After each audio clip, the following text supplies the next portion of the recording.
To begin with, let's talk a bit about the structure of the problem-solving technique that has unfolded in my life. At the age of 12, I got that dreaded disease called toxoplasmosis. As a result, I have extra blind spots in my right eye.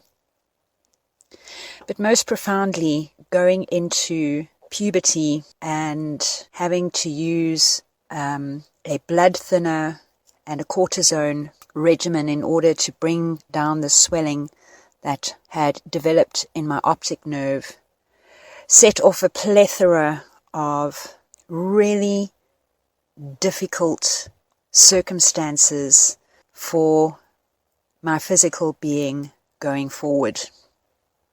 Up until then, I was a wild child with an extra boot of energy and punch. After that, things became really, really difficult. Let's call this situation a dysregulated adrenal cortex complex. And it's taken me a very long time to evolve through that experience and bring my body into regulation as a result of all that weirdy interference. Throughout my life, I've only ever met one other human being, a man who also had contracted this disease. Ungracefully enough, there are human beings today that rush off to some odd country in the world to get themselves injected with this protozoan in order that they can use the angry happenstances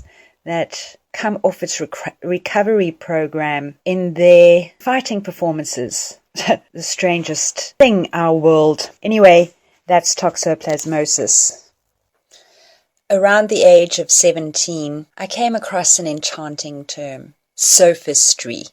Subtle chains of thought that make you to believe something that is not.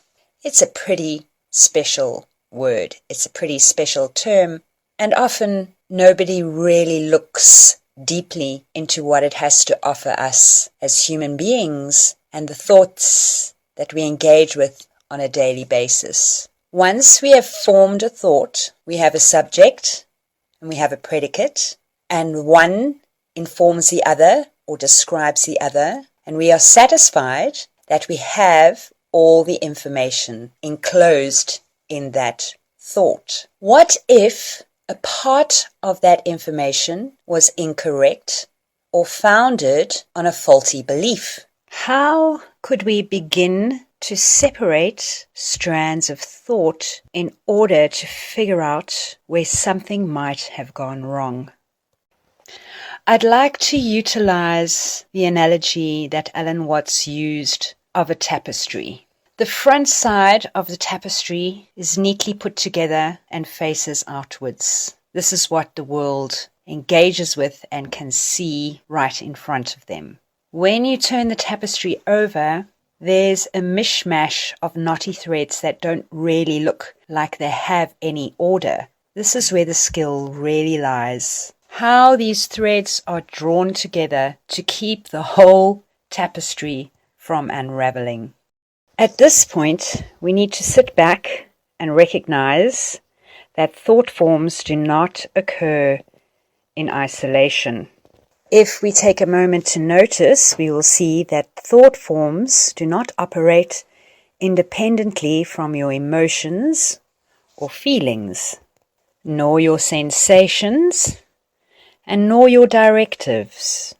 When I use the term directives, I'm referring to that little voice inside you that says, it's time to go to sleep now, or let's wake up, or should we have a cup of tea, or let's go for a run. This is the voice that directs your actions. Are you aware, my dear, dear relatives, that this is the voice of your free will? How kind is that voice? Or how brutal is that voice? Or even How flaky is that voice? Are you even sure that this is your voice? Or is this a voice filtering down from an echo of experience in your past? Perhaps these are the new sorts of questions that you might begin to ask yourself and listen for answers. Reading information alone is not enough to answer your internal questions. Listening to the advice of others, although can be helpful, cannot access the depth of internal language needed to recreate your thought forms in a better way. That work is entirely up to you. You are the captain of your own ship. You decide. You access and navigate your own free will. You choose your directives. As a human being, when confronted with a difficult situation or a difficult choice, resorting to reaction formation as a measure of how to confront that difficult situation is no longer enough.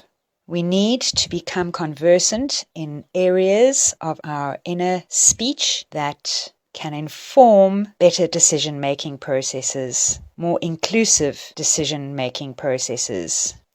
And so I return to the theme of this chat, sophistry, becoming proficient at seeking out your own personal sophistries. We can begin to create a tapestry that's bottom matches its top in technique. Thank you.